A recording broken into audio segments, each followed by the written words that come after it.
We got a lot of emails about this, about the pacemaker, because they keep going back to Annie and Tomas's house, and that could be because Annie and Tomas are suspects, or it could be because Nancy was there earlier the evening that she disappeared, and they think there's more clues somehow to glean.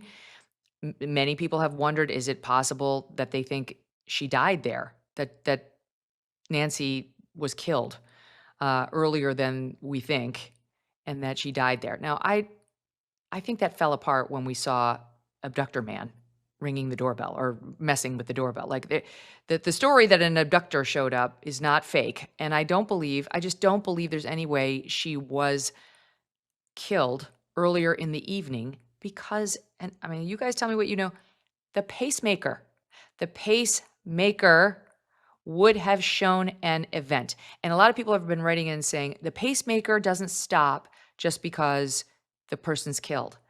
Well, I know that, which is why there's some remote chance that if you took her phone and turned on the pacemaker app and started walking around Tucson, you might actually connect with the pacemaker, even if Nancy is no longer with us. I mean, the odds are slim. You have to be, I've heard any place from 10 feet to 30 feet in order for them to sync. But I'm not saying that the pacemaker, it's not about whether the pacemaker goes dormant when the person has died.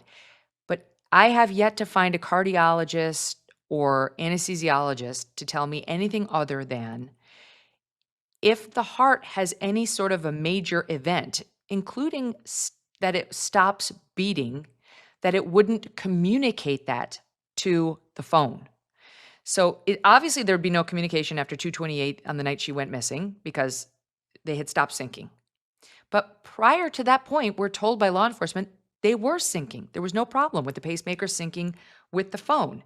And so even with a delay in download information, if the last information went at 2:27, it might take an hour or two for it to actually download that onto the phone because I guess there's some sort of a lag in the delay.